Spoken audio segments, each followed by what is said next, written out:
Assalamualaikum warahmatullahi wabarakatuh. Kembali lagi ke channel Miftah Fauzi Berkelana.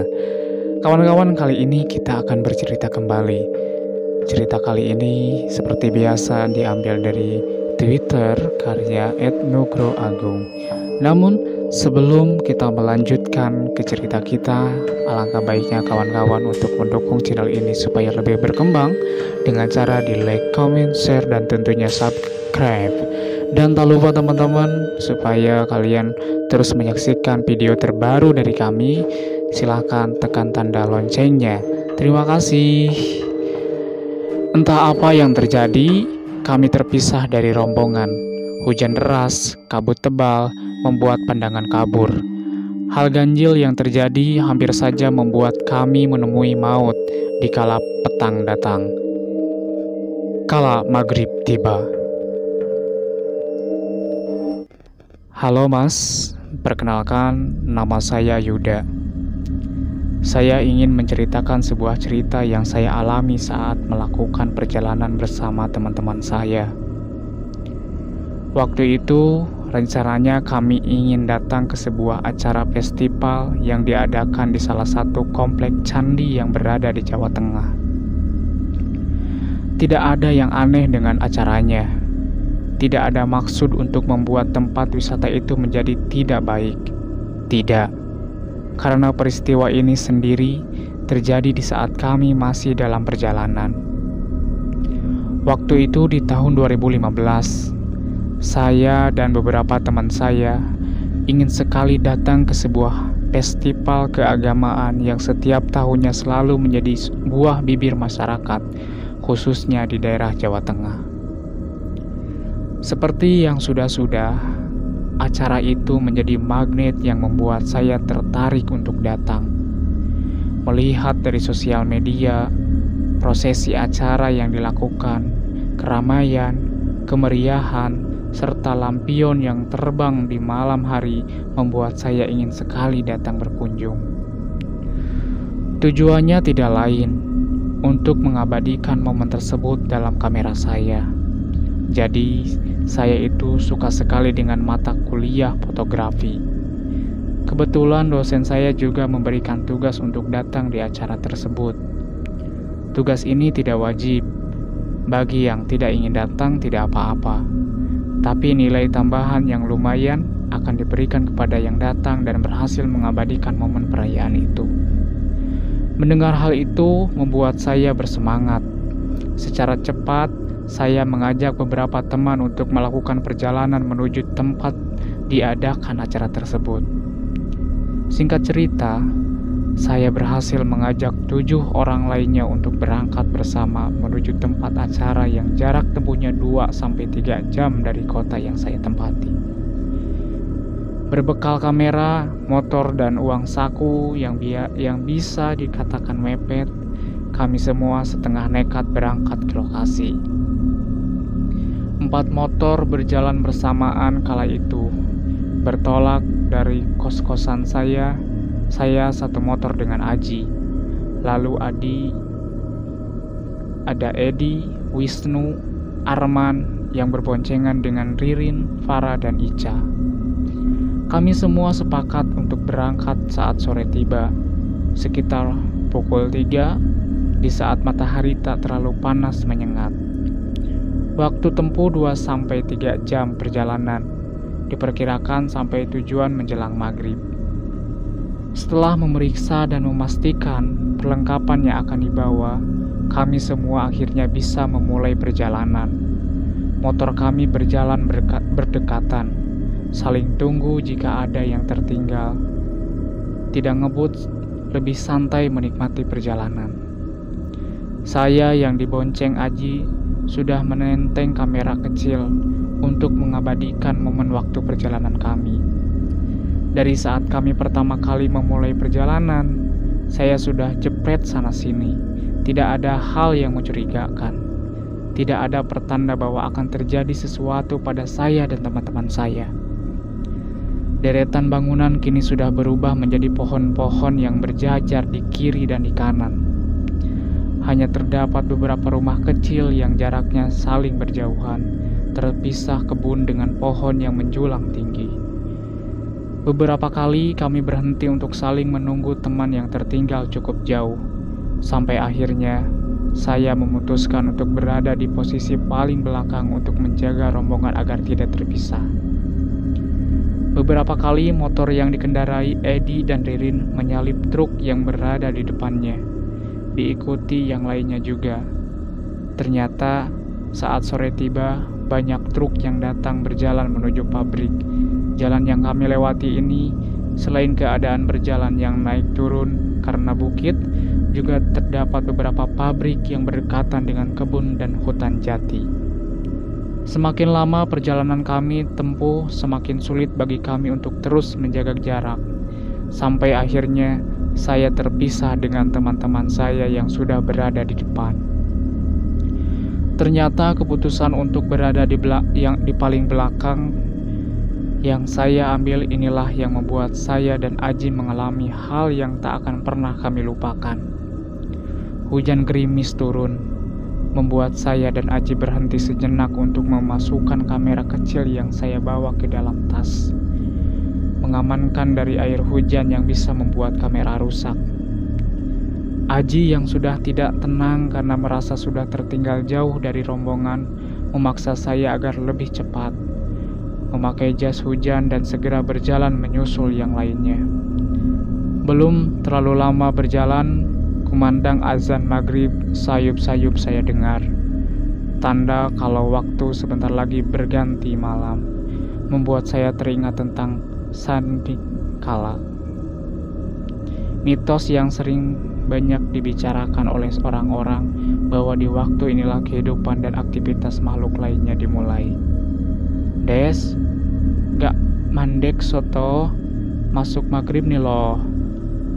Maksudnya Des, gak berhenti dulu, masuk maghrib ini loh, ucap saya mengingatkan Aji.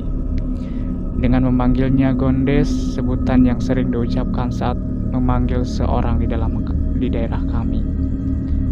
Alah gas, weh Yud, biar ketemu teman-teman dulu aja lah, baru istirahat, jawab Abji. Gak apa-apa toh, kata orang waktu maghrib itu. Alah, percaya wae karo dongeng wong lawas loh. Gas wae, aman-aman, percaya toh. Ya maksudnya alah, percaya sama dongeng orang lama loh. Gas aja, aman-aman, percaya saja, potong Aji yang membuat saya kesal. Belum juga selesai berbicara, sudah asal potong saja. Kami pun melanjutkan perjalanan tanpa berhenti. Aji memacu motornya dengan kecepatan tinggi, yang membuat saya sedikit takut. Hujan yang turun juga semakin deras membuat jarak pandang semakin tipis. Kondisi jalan juga licin. Tak beberapa lama, saya dan Aji melihat kabut putih yang mulai turun dari atas bukit. Perlahan mulai menutupi jalan. Jarak pandang semakin terbatas, membuat Aji mengurangi kecepatannya. Perasaan aneh saya rasakan saat itu. Aji tetap membawa motornya melewati kabut putih pekat yang kini sudah sepenuhnya menutupi jalan, membuat saya membaca doa agar keselamatan selalu menyertai. Lampu motor dinyalakan, klakson dibunyikan berkali-kali untuk tanda bagi kendaraan yang melintas ke arah kami. Di saat keluar dari kabut, saya bersyukur tidak ada hal buruk yang terjadi. Namun, ada hal yang membuat saya gusar. Saya sendiri waktu itu tidak tahu dengan pasti. Tak lama setelahnya, hujan tiba-tiba berhenti. Jalan yang kami lewati juga masih pada jalur yang benar. Hanya saja, saya mulai merasa curiga saat melihat di depan saya terdapat pohon bambu yang sangat lebat di kanan dan di kiri jalan. Masing-masing kayu bambu seperti penuh dan berjajar rapat, seakan membentuk sebuah lorong. Ji, ini benar kan jalannya? Kok aku kayak ngerasa ada yang aneh ya? Ucapku. Wes benar Iki, sudah benar, santai, aku hafal jalannya, ucap Aji penuh keyakinan. Tapi kok mereka kayak udah jauh banget ya Ji? Apa jangan-jangan mereka berhenti dan pas berhenti kita gak lihat mereka? Tanyaku kembali. Rak mungkin, gak mungkin banget itu. Pasti aku nggak lihat teman-teman kita tadi. Cuma lalu lalang mobil aja kok, jawab Aji. Ia pun terus memacu motornya. Melihat keadaan jalan yang mulai kering, Aji menambah kecepatannya. Hingga akhirnya kita berdua tiba di sebuah pasar yang ramai. Ada sedikit keanehannya di sini. Pasar itu nampak penuh sesak dengan banyaknya orang hingga hampir menutupi jalan. Hanya menyisakan sedikit jalan yang bisa dilewati kami berdua. Namun, hiruk pikuk layaknya suasana di pasar tidak kami rasakan di sini. Semua orang seperti diam, tidak ada yang berbicara, seperti hanya saling tatap satu sama lain yang membuat saya merinding di pasar itu. Semua yang saya lihat seperti menggunakan baju-baju lama, baju tradisional orang Jawa, terlalu tenang dan sepi untuk disebut pasar dengan banyak orang yang berada di dalamnya. Ci, ini kok ada pasar sih? Perasaan kemarin aku lihat jalannya di map, gak ada pasar yang dekat hutan gini deh. Lagian ini pasar udah mau maghrib kok masih ramai ya? Tanya aku penasaran. Ame tutup mungkin Yud, atau mungkin pasar malam, jawab Aji. Ngawur mulu des, moso pasar malam neng dalam pinggir hutan, malah serem oi. Singgena ah, ucap saya yang mulai merasakan panik. Lah terus opo? Wes to iki ning endalan, pikiranmu sing padang. Mandek sek yo, lepas jas hujan. Wes gak usah, soale jadi koyo wong ilang ini loh. Ya terus apa? Ya maksudnya udah di jalan nih, kata Aji teh. Kami berdua akhirnya berhenti tak jauh dari pasar. Kami melepas jas hujan yang kami kenakan, lalu merapikannya setelah saya mengeluarkan handphone bermaksud untuk mengecek lokasi saat ini melalui Google Maps. Namun setelah saya coba berkali-kali, aplikasi seperti tidak mau terbuka. Lalu kembali ke awal tampilan layar. Saya memeriksa sinyal yang ada dan masih baik-baik saja. Segera saya menghubungi yang lain bermaksud untuk menanyakan posisi teman-teman yang lainnya. Halo Cak, kalian sudah sampai mana? Kok kayaknya aku jauh banget ya? Ucapku setelah berhasil menelepon Ica. Yud? Suaramu hilang loh, ucap Ica dengan perkataan yang tak jelas karena gangguan sinyal. Berkali-kali dicoba, tetapi saja suara Ica hilang. Sampai akhirnya sinyal yang tadinya penuh mendadak kosong. Simbol SIM card dengan tanda silang terlihat jelas di handphone. Sinyal hilang tak ada sama sekali. Mengetahui hal ini membuat aku dan Aji bingung. Gimana? Udah tahu kabar yang lainnya? Tanya Aji. Keison des, sinyal hilang loh. Coba punya Muji, ucap saya sambil memerintahkan Aji untuk mengambil handphone di dalam saku celananya. Setelah melihat layar handphonenya, jawabannya sudah bisa dilihat dari ekspresi wajah Aji. Gak ada sinyal juga ya. Kok anehnya sih? Providermu beda kan sama punyaku? Tanyaku yang dibalas anggukan oleh Aji. Kami berdua terdiam sejenak, sampai akhirnya Aji menanyakan waktu. Jam berapa sekarang Yud? Tanya Aji. 18 Ji, jawabku sambil melihat jam yang ada di layar handphone. Wes, mangan sek. We aku lo des. Udah makan dulu aja, aku lapar Yud, ucap Aji sembari menunjuk sebuah warung di seberang jalan. Melihat hal tersebut, aku segera mengikuti Aji yang sudah menuntun motornya ke arah warung kecil tersebut. Dari luar, harum bau masakan tercium, membuat siapa saja yang datang pasti akan merasakan lapar. Warung kecil itu bersih dengan tembok berwarna putih, kusen kaca, dan pintu berwarna merah bata. Namun di dalam warung tidak ada yang menyambut, hanya sedikit makanan yang dipajang di etalase. Urung matenge ketoen des, moso menunggu, masake sing liyane belum matang sepertinya Ji. Masa mau menunggu, kasihan yang lain loh, ucap saya merayu Aji untuk segera melanjutkan perjalanan. Mau makan apa Mas? Tapi maaf, lauknya belum semuanya matang, ucap seorang perempuan yang membuat saya kaget karena tiba-tiba saja ada di depan kami. Selain kaget dengan kedatangannya yang tidak kami sadari, saya juga kaget dengan paras perempuan itu. Ia cantik, manis, ayu, menggunakan kebaya berwarna hijau dan jari ukir batik berwarna coklat gelap. Kulitnya kuning langsat, rambutnya digerai panjang lurus. Perempuan itu tersenyum ramah pada kami berdua dengan bibir tipisnya. "Gak apa-apa Mbak, belum matang juga, saya tungguin kok," ucap Aji sambil duduk dengan wajah yang terus menatap perempuan tersebut, membuat saya ikut duduk sambil menggelengkan kepala. "Mbak, saya pesan kopi aja." "Ada," ucap saya. "Kopi hitam mau Mas?" belas perempuan itu. "Mau, saya mau Mbak. Sama, habis hujan gini enaknya mie rebus campur telur. Ada nggak Mbak?" tempal Aji sambil terus menatap perempuan itu. Saya sikut perutnya sambil tidak terasa. "Wonten Mas." "Ada itu semua. Masnya mau mie juga?" tanyanya lagi. "Mboten Mbak, tidak, kopi saja," jawabku.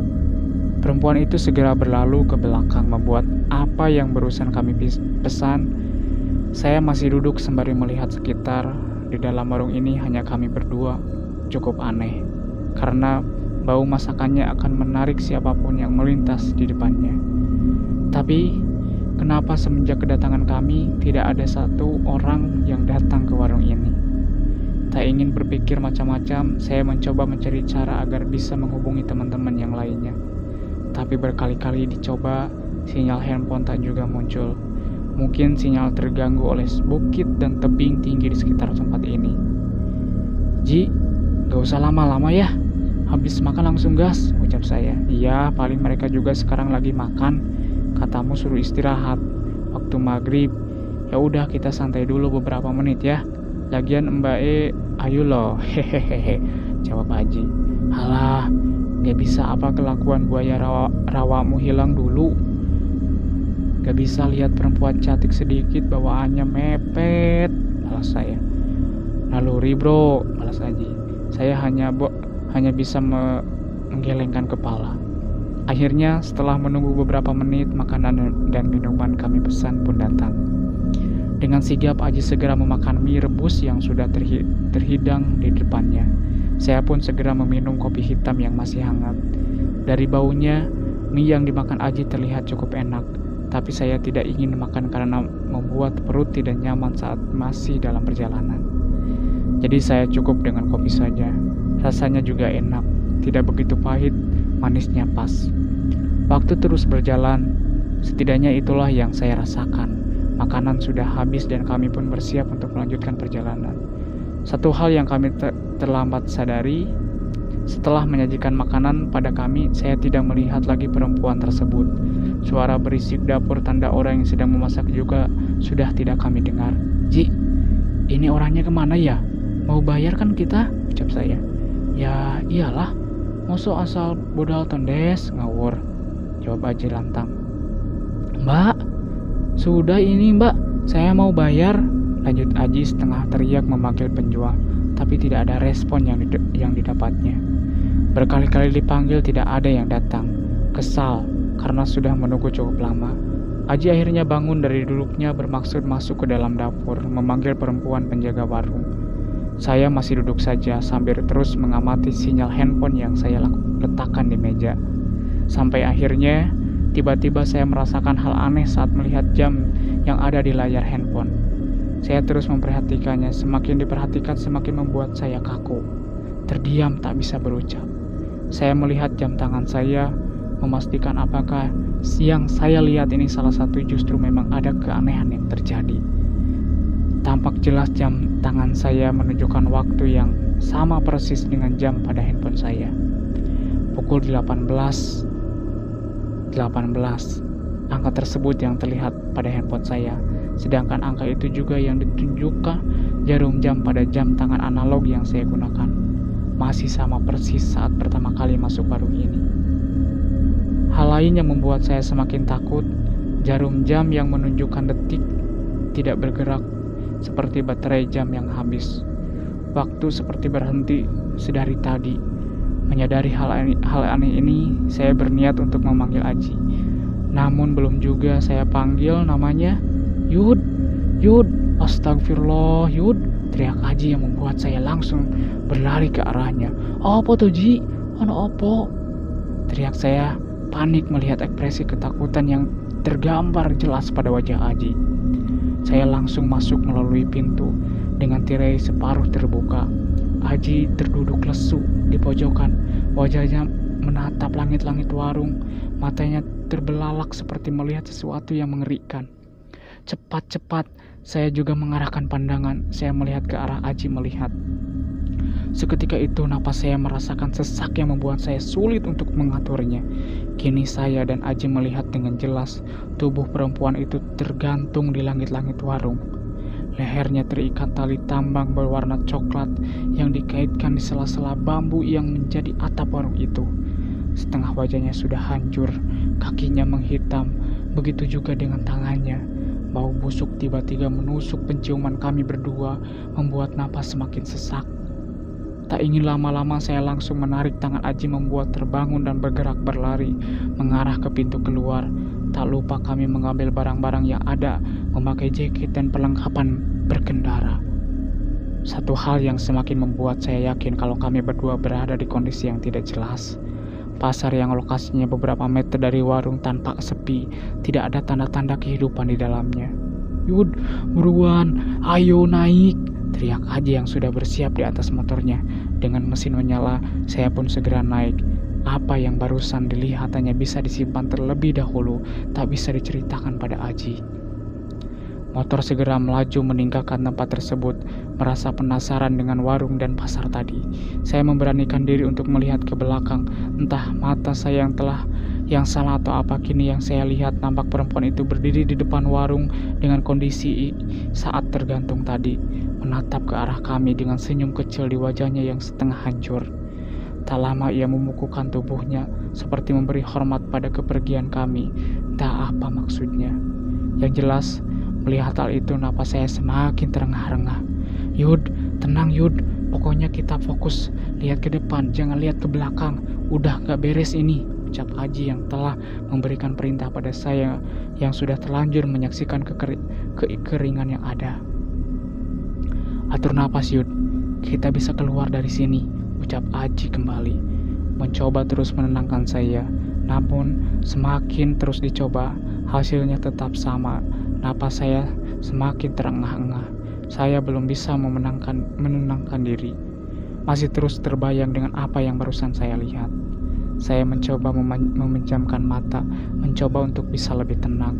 Saat saya bisa merasakan aliran napas sedikit, biasa saya atur. Perlahan saya buka mata, dan hal yang tak diinginkan itu terjadi. Sosok orang tua berdiri di hadapan kami, tepat berada di tengah-tengah jalan. Aji yang sedari tadi memacu kecepatan motornya seperti orang kesehatanan tak bisa menguasai kendali. Motor yang kami kendarai tergelincir. Karena Aji telat menyadari sosok orang tua yang entah dari mana bisa berada di depan jalur kami. Segalanya terjadi begitu cepat. Suara keras motor terjatuh sempat terdengar, hingga akhirnya saya terpental entah sampai mana. Yang bisa saya rasakan setelah kejadian singkat itu, keadaan di sekitar begitu sunyi, tubuh saya bergeletak di pinggir jalan. Pandangan saya mengarah ke langit, pada saat itu masih lama keadaannya. Langit waktu maghrib dengan sedikit cahaya yang masih bisa terlihat tanda sang surya belum sepenuhnya menghilang. Yud, Yud, woi Yud, sadar, teriakan Aji sayup-sayup memulai terdengar mengarah ke tempat saya tergeletak. Cepat-cepat dia membangunkan tubuh saya. Hati-hati Yud, hati-hati, ucap Aji panik. Kemudian Aji membantu saya bangun. Saya terduduk, dia mengamati sekitar. Tidak ada apapun yang saya temukan selain Aji dan tepi jurang yang berada persis ada di depan saya. Kaki kanan saya masih menggantung di bibir tebing. Sedangkan bagian yang lain masih aman. Kurang sedikit lagi mungkin saya terpental dan jatuh ke jurang. Entah apa yang akan terjadi nantinya. Saya tidak mau memikirkan saat itu. Aji menarik tubuh saya terlebih dahulu menjauh dari tepi jurang. Setelah merasa cukup aman, Aji meninggalkan saya. Segera ia mengambil motornya yang tergeletak tak jauh dari tempat saya. "Yud, gak apa-apa kowe? Ono sing luka nggak? Ngampurane mau ono mbah-mbah ning ngarepan. Ge iso tak tabrak yo Yud, aku yakin kau memedi," ucap Aji kemudian memeriksa motornya. "Aman Ji, aman, gak apa-apa. Kamu bagaimana? Motormu bagaimana? Bisa jalan?" tanya saya sambil kembali pada Aji. "Saya starternya mati, tak coba pakai engkol manual," ucap Aji terus mencoba menghidupkan motornya yang sempat terjatuh. Saya yang masih terduduk terus memeriksa kondisi badan, kondisi barang yang saya bawa.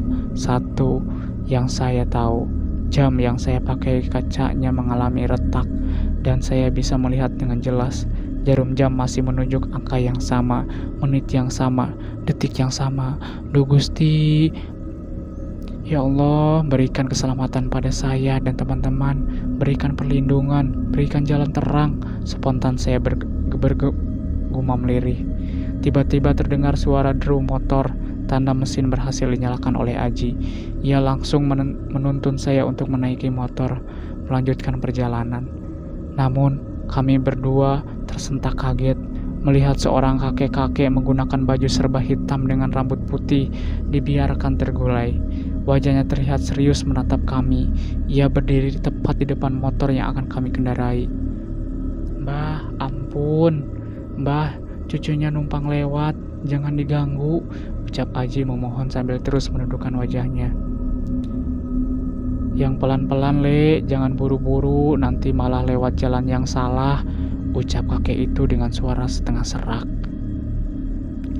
"Di persimpangan jangan belok kiri, belok kanan sampai 4 kali," ucap kakek tersebut pada kami berdua. Kemudian beliau berjalan mengarah ke tempat yang sebelumnya kami lalui. Tubuhnya perlahan hilang tertutup kabut putih yang mulai turun dari bukit. Tak ingin berlama-lama, saya dan Aji segera bergegas melanjutkan perjalanan.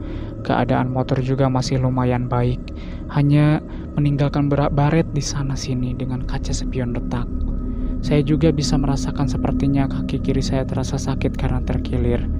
Motor berjalan dengan tenang, tak seperti sebelumnya. Kali ini Aji mengendarai motornya dengan cukup baik, tidak tergesa-gesa, meskipun saya tahu ketakutan masih menyelimuti kami berdua.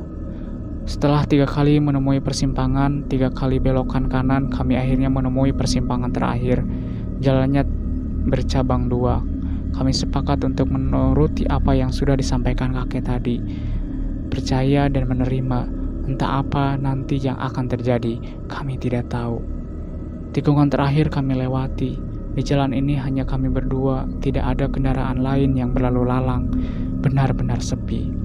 Sampai akhirnya kami melihat kabut tebal seperti berkumpul sengaja menutup jalan yang ingin kami lewati.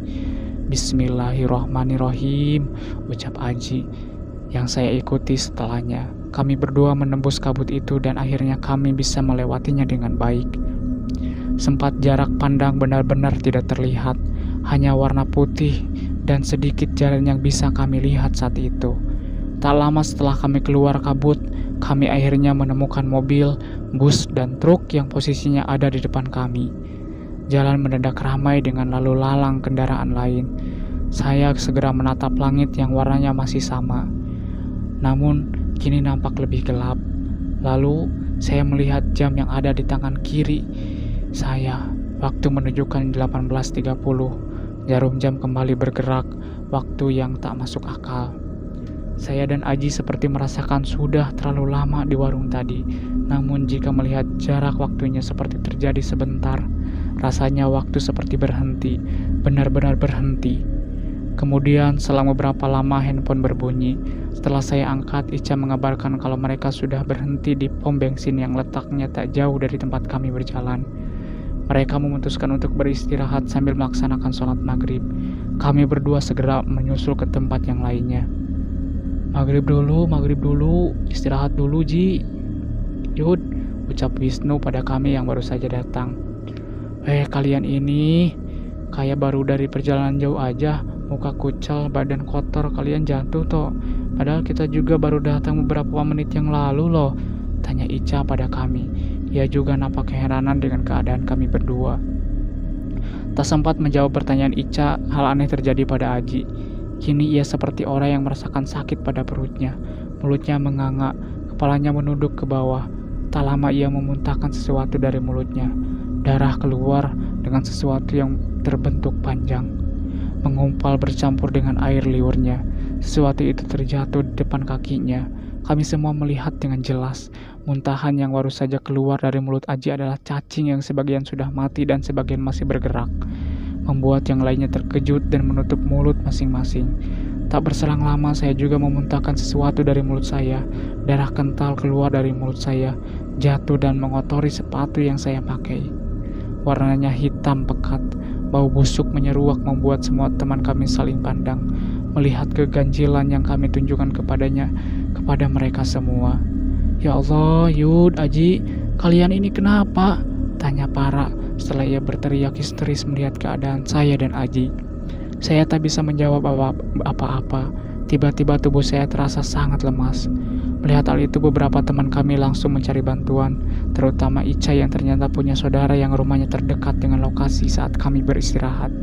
Ica segera menghubunginya, meminta bantuan agar datang secepatnya. Saya terduduk lemas hanya bisa melihat kepanikan yang terjadi, sambil sesekali ingatan saya mengingat wajah gadis itu.